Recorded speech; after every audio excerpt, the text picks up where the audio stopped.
Ayan guys, kakain ng lola niya. Ayan. Masarap yung kubos kasi bago siyang bili. Tapos inilit ko pa. Hindi siya frozen talaga.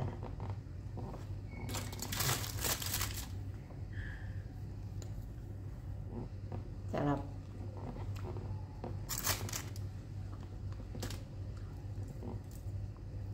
Kasi hindi naman ako masyado nagkakakain ng kanin sa gabi. Kaya itong munggo. Maraming munggo dito. Pag nagigisa ako, lagyan ko ng konting manok. Ngayon, ang nilagay ko ay chicken strip na prinito. Ayan, in-slice ko lang. Tapos ito nga, nilagyan ko siya ng sitaw, bell pepper, tsaka yung siling haba na green, nilagyan ko pa ng chili powder, o diba? Sarap. Tapos itong tira ni amo ko, tinira ko talaga doon sa kanya sa tanghalian. Ito bang ulam niya. Ayan. Sabi dito ang tawag rubian ba? Hindi niya kinain, nilagay ko sa munggo sa ibabaw, di ba? Masarap po.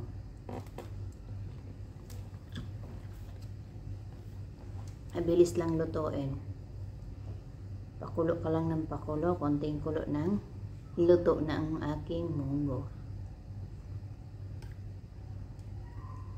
Lagyan lang ng isang Maggi. Yan. Nor cubed chicken ba?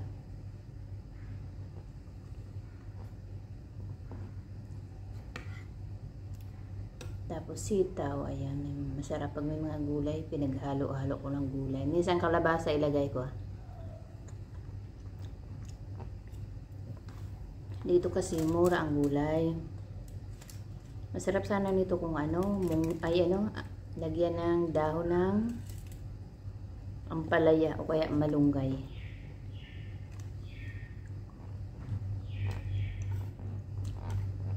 Walang malunggay. Pagka nag-walking kami, nakakapanghingi kami ng malunggay yan sa daan. Kasi may ari ng malunggay dyan, parang wala man nagluluto. Kami lang makaubos dyan sa dinadaanan namin.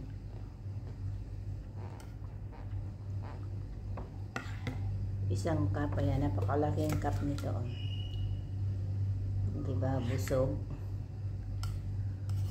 Busog-lusog ang lola nyo sa isang malaking cup ng munggo. Yan, kumunat na ang kubos. So, kadaldal ko.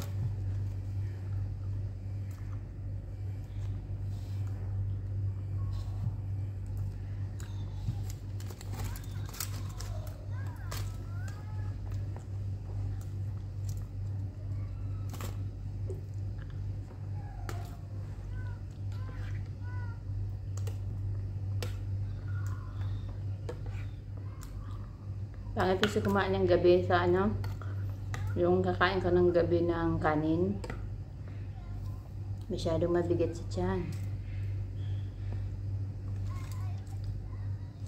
9:50 na dito ng gabi.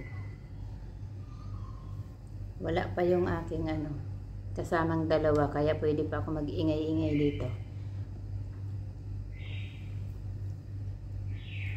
Kasi pag nandito na yon, nako, dami ng chichiburichi.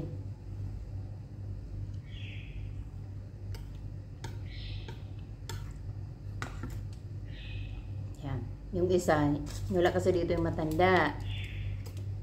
Kasama syempre yung kanyang jolalay. Ngayon, pinasundo sa maneho kasi masyado ng mahina ang matanda namin, pero gala pa rin ang gala. Pag pinasundo, pinasama yung kasama ko para dalawa silang mag-aalalay. Ako, hindi na ako yung isasama kasi ang aking kulit. Kaya ayan, nauna ako sa kanilang kumain, tulog na ang kulit ko eh.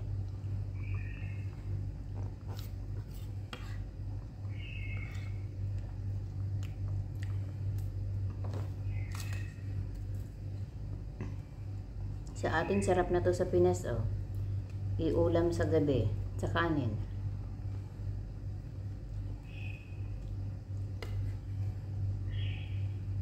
Dito gulay-gulay lang kami paggabi. Basta ginisa mo, sahugan ng mga gulay-gulay, may konting manok ka dyan, okay na.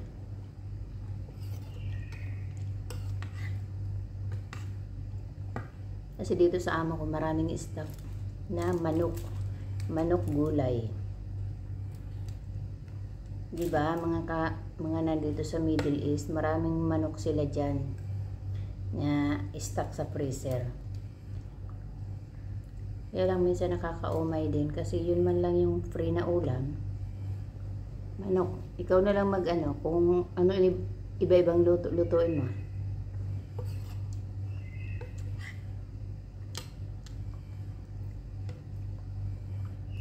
Minsan nag-aadobo kami, sinabawan, prito.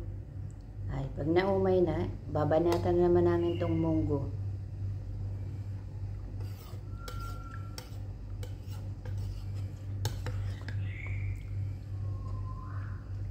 Kami man lang nakain nito, bihira man silang kumain nito. Nilalaw ko sa kanin. Ang tawag sa sa pagkaluto yung may kanin, mawash. Naririnig ko lang kay ate kasi siya ang tagaluto eh.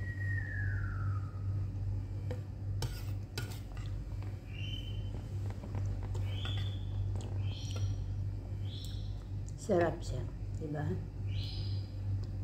Na survive na naman ang panggabihan.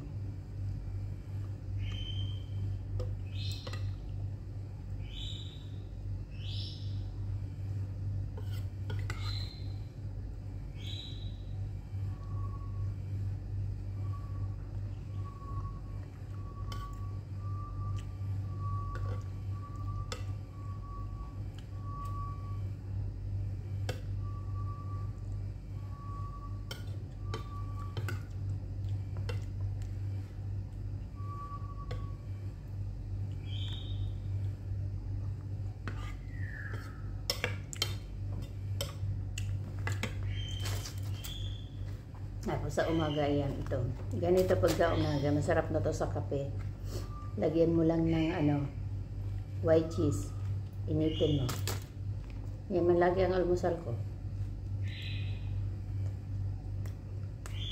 Kung nakakapunta ng grocery, makabili ng ibang tinapay. Kasi ito, lagi nito may stock sila, kubos. Kahit saan pwede partner. Mga may sabaw. Marag-marag ang partner.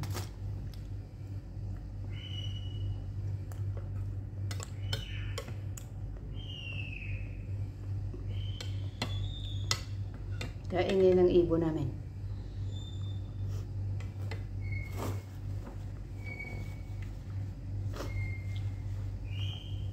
Sinipon ako sa anghang. Sarap ng sitaw.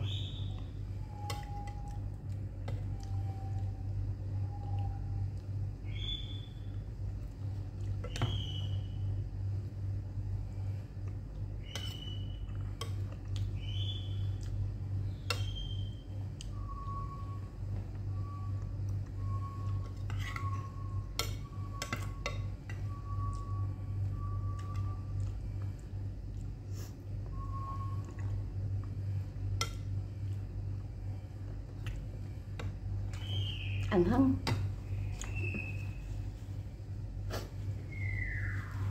Sinipon sa anghang. Tapos medyo mainit-init pa. Oh, di ba? Sarap na masarap kainin kasi mainit-init.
Sinimot.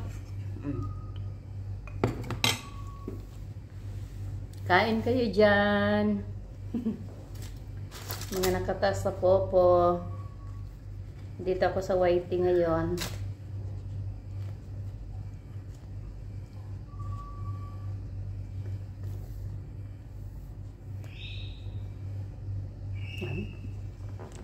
Ayan guys, naubos ko ng aking munggo.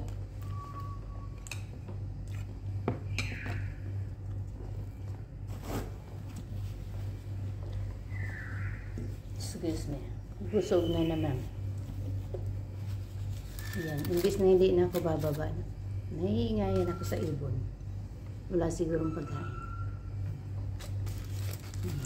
Hindi ko na maubos. Tumigas na siya. Dapat pala kasi bago naman, malambot siya. Hindi ko na sana ininit. Ininit ko pa. Tumigas yung kabila.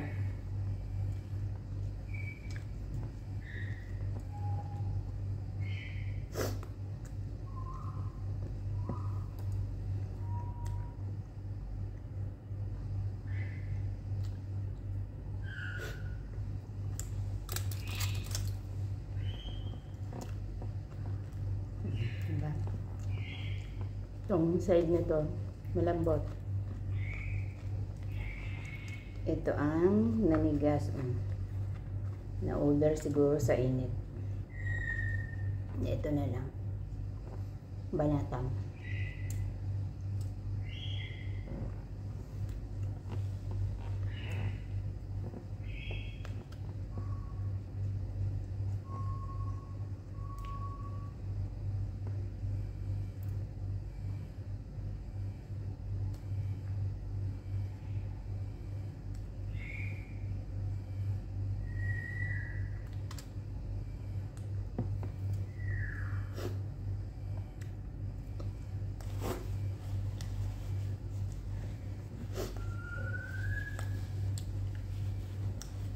Ayan, mga lalabs. Tapos na ang lola niyo kumain. Thank you sa supportan niyo lahat dyan. Sana makauwi na ng Pinas para maraming video na magawa doon. Salamat sa inyong walang sawang suporta.